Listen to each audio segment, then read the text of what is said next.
Pada video kali ini kita akan membahas fasor lebih dalam ya. Jadi kita akan melihat bagaimana fasor dalam representasinya pada identitas Euler. Jadi di sini kita bisa lihat ternyata ada dua bagian pada fasor, yaitu bagian real dan bagian imajiner. Kemudian kita juga akan melihat ternyata fasor itu merupakan domain frekuensi dari suatu fungsi gelombang. Oke, selamat belajar. Oke, teman-teman, di sini saya akan mengajak kalian untuk berpikir ya dan menganalisa lebih dalam tentang ide representasi fasor dalam identitas Euler. Jadi kalau misalkan masih ingat ya, identitas Euler itu kita tulis kita tulis E minus plus minus ya di sini plus minus J psi itu dapat ditulis menjadi cos psi plus minus J sin psi. Oke, ini adalah identitas Euler ya yang didapat pada kuliah matematika. Nah, dari persamaan ini tampak bahwa nilai dari cos yang ini dan juga sin ya merupakan bagian real ya. Ini bagian real, sementara yang ada J-nya itu adalah bagian imajiner. Ya, oke. Nah, bagian real dan imajiner dari E pangkat ini ya plus minus J psi. Nah, sehingga di sini ya bisa kita tulis di sini. Ya, sehingga dapat kita tulis ya. Ditulis bahwa cos psi itu sama dengan bagian real ya. Saya tulisnya RE, bagian real dari E pangkat J psi. Nah, begitu ya. Kemudian sin psi itu sama dengan bagian imajiner, kita tulis IM dari E pangkat J psi.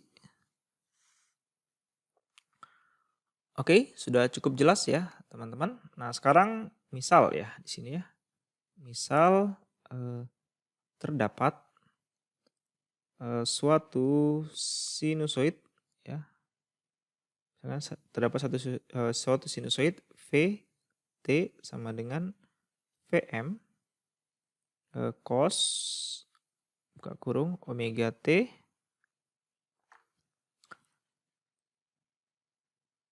plus psi di sini ya. Nah, ini kita dapat ekspresikan ya, dapat diekspresikan di sini ya menjadi sama dengan ini karena dia punya bagian cos ya. Cos itu adalah RE ya, bagian real dari E pangkat min J psi. Maka di sini bisa kita tulis begini, teman-teman. RE kali dengan VM ya, E pangkat J omega T tambah dengan psi. Nah, begini. Kalau yang masih agak bingung, coba video ini di pause dulu, kemudian teman-teman lihat hubungan antara ini ya dengan bagian sini. Oke, nah ini bisa saya tulis begini. RE VM ya, V maksimum E pangkat J psi ya. Ini saya kalikan ke dalam ya, kalikan ke dalam. Kemudian E pangkat J omega kali dengan T. Ini adalah ekspresi dari suatu sinusoid yang dinyatakan dalam suatu identitas Euler. Ini ya di sini.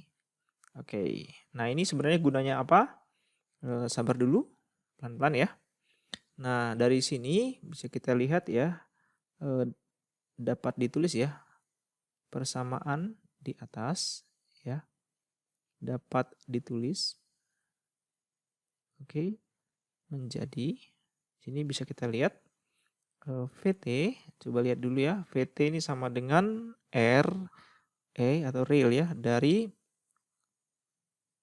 V besar, tapi ini bold ya, tebal, E pangkat J omega T. Ya, ini dengan nilai dari V besar ini atau V bold ini sama dengan V maksimum E pangkat J psi. Oke, jadi maksudnya adalah yang bagian ini teman-teman. Bagian ini ya, bagian ini. Kita ganti dengan V ya. Sebentar ya, bagian yang ini ya. Ini kita ganti dengan V besar. Oke, apa ini V besar ini? Ini adalah representasi ya. Representasi fasor ya, dari suatu sinusoid. Oke, kemudian kita lanjutkan lagi ya. Jadi transformasi di sini ya. Terus dulu transformasi sinusoid ya. Sinusoid dari domain waktu ya. Sini dan domain fasor. Oke, bisa kita tulis begini. Kalau V T sama dengan Vm sin cos ya di sini ya. Sebentar saya hapus dulu. Ini adalah cos ya. Vm cos omega T tambah dengan psi ya. Ini kita akan setarakan ya dengan V besar, tapi bold di sini ya, sama dengan Vm sudut psi. Nah, teman-teman lihat yang bagian sini, nah ini adalah representasi ya. Representasi dalam domain waktu ya, atau ruang waktu ya, karena ada T-nya di sini. Sementara yang bagian ini ya, bagian ini itu adalah domain fasor atau sudut ya. Karena ada fasenya di sini. Oke, kemudian kita lanjutkan teman-teman. Masih ingat ya, fasor itu kepanjangan dari kependekan ya. Kependekan dari fase dan vektor. Oke. Nah, sehingga karena dia memiliki fase dan vektor, artinya dia memiliki di sini ya, memiliki besar ya nilainya dan memiliki arah di sini teman-teman. Karena dia adalah merupakan suatu vektor. Nah, sehingga dalam penulisan harus memenuhi kaidah vektor. Masih ingat ya? Menuliskan kaidah vektor. Nah, biasanya vektor itu ditulis dalam bentuk begini ya teman-teman. Begini ya, vektor, atau bisa juga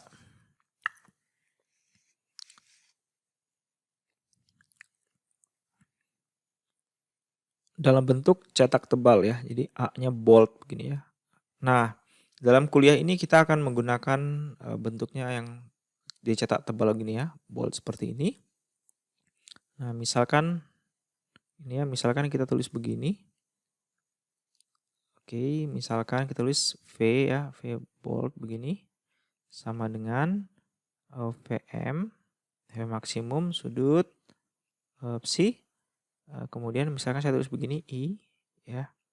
Ini untuk menyatakan tegangan, nah, atau juga bisa dinyatakan dalam bentuk arus ya, begini I maksimum sudut psi. Nah, sekarang kalau misalkan kita gambarkan ya, ini jika digambar ya dalam sumbu real imajiner ya di sini. Ya, maka kita buat seperti gini. Teman-teman, buat sumbu real imajiner. Oke. Bagian yang mendatar ini adalah bagian real aksis atau sumbu realnya. Kemudian yang ini adalah imaginary ya. Atau sumbu imajiner aksis ya. Sumbu imajiner. Nah, kita lihat di sini misalkan dia bentuknya seperti begini ya. Ke sini ya. Ini adalah I ya. Kemudian panjangnya ini adalah I maksimum. Nah, dia berputar ke sana sebesar omega. Nah, ini kita bisa lihat di sini ya. Ini sudutnya. Sudutnya adalah min theta misalkan. Nah, kemudian kita punya yang kedua misalkan di sini ya. Ini adalah tegangannya V. Panjangnya ini adalah V maksimum, Vm. Kemudian sudutnya ini, ya misalkan ini sudutnya adalah psi, ya dia sudutnya ke sini. Ini berputar ke sana omega. Nah ini kalau dia arahnya ke sini, berarti dia memimpin ya, atau lebih dulu ya. Kalau ke sini berarti dia telat. Oke. Nah kemudian saya akan coba tuliskan di sini ya tentang transformasi ya. Transformasi dari sinusoid terhadap fasor ya. Oke. Nah, misalkan kita punya dua ya. Ini domain waktu. Kemudian di sini kita punya domain fasor. Domain fasor ya.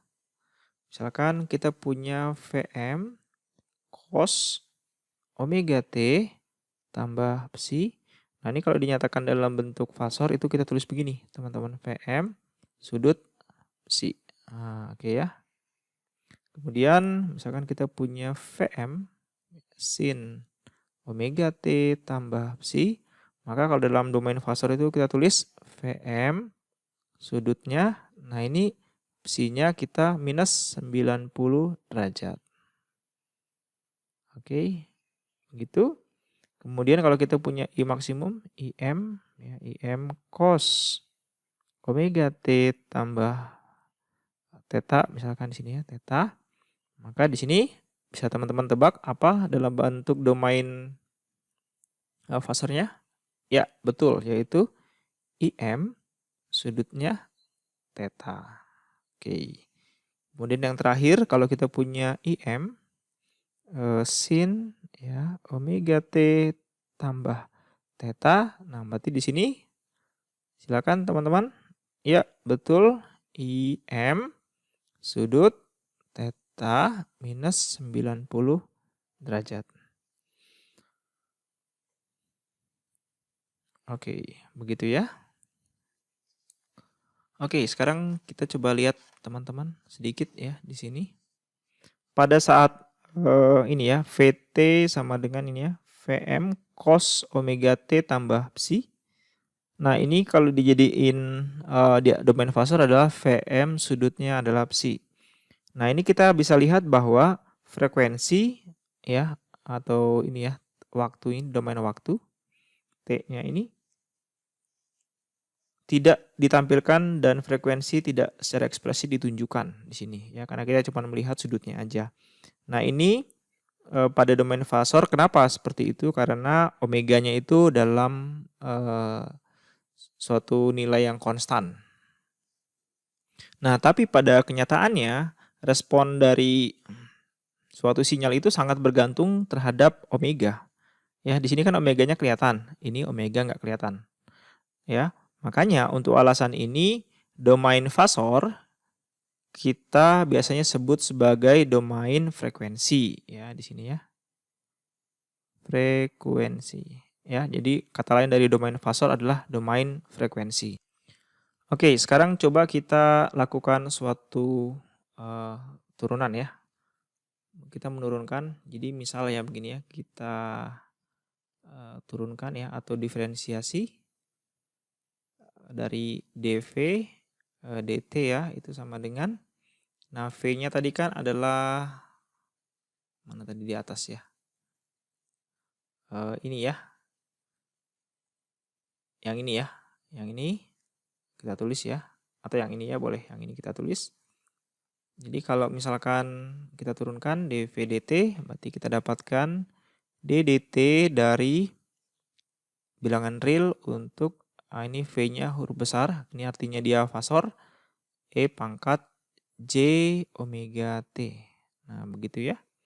Berarti kita turunkan terhadap T, maka di sini didapatkan sebentar dulu DDT, ini berarti Vm, ya kita ganti berarti ini cos omega T tambah dengan psi. Nah, seperti ini kita turunkan terhadap T, berarti ini jawabannya turunannya T ya. T, kemudian turunannya cos adalah min sin ya. Berarti di sini kita tulis min omega Vm sin ya. Sin omega T tambah dengan psi. Oke, atau bisa kita tulis, kita ubah ini dalam bentuk cos ya. Berarti ini jadi omega Vm cos omega T tambah psi tambah 90 derajat. Oke, kalau teman-teman bingung ini coba lihat tadi tentang identitas trigonometri ya. Boleh dicek lagi. Nah, ini bisa kita tulis begini. Bilangan real dari omega Vm ya pangkat J omega T E pangkat J psi E pangkat J 90 derajat. Oke, atau bisa ditulis menjadi begini teman-teman.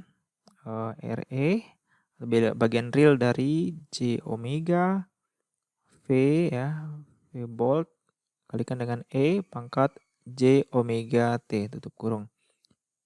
Ini adalah dV dt. Oke, nah ini kita kotaki dulu.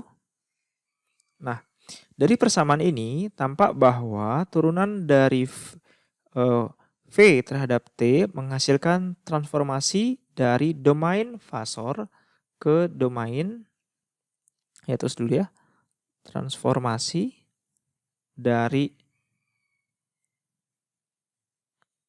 domain waktu ya, domain waktu ke domain fasor ya, fasor J omega kali V.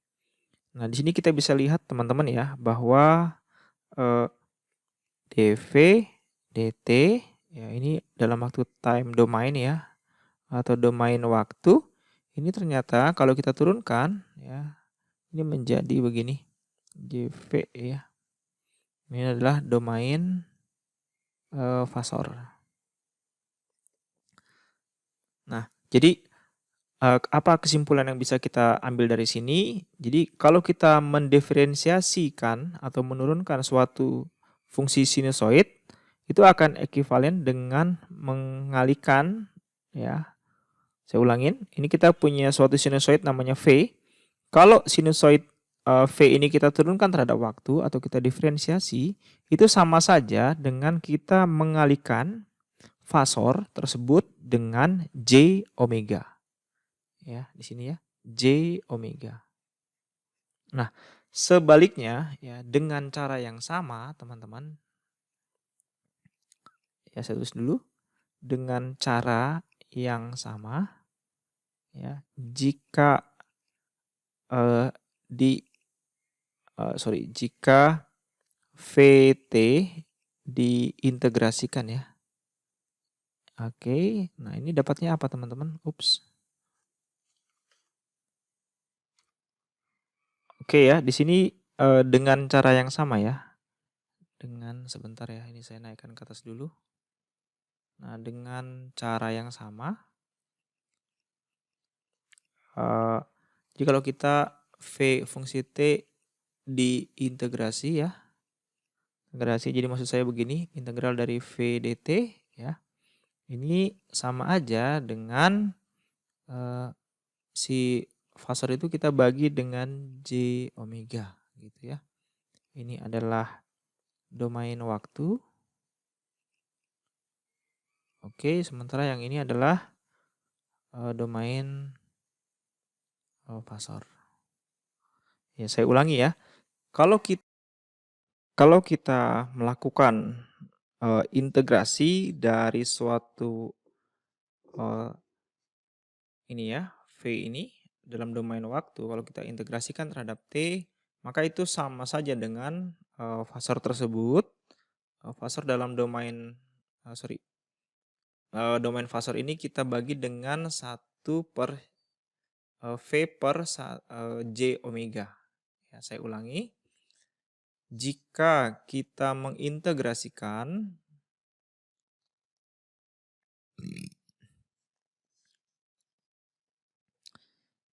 Jadi kalau kita mengintegrasikan V ya terhadap T, diintegrasikan ini dalam domain waktu, itu sama saja V dalam domain fasor ini kita bagi dengan J omega. Jadi ini adalah suatu bentuk kesetaraan ya.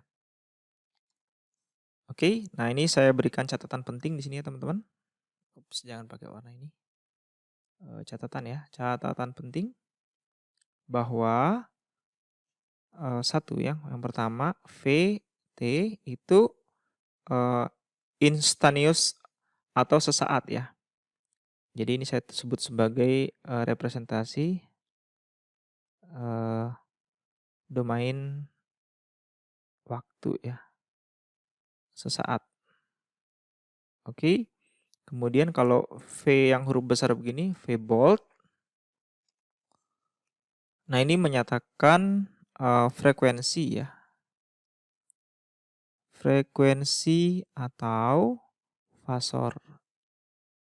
Fasor domain atau domain fasor ya.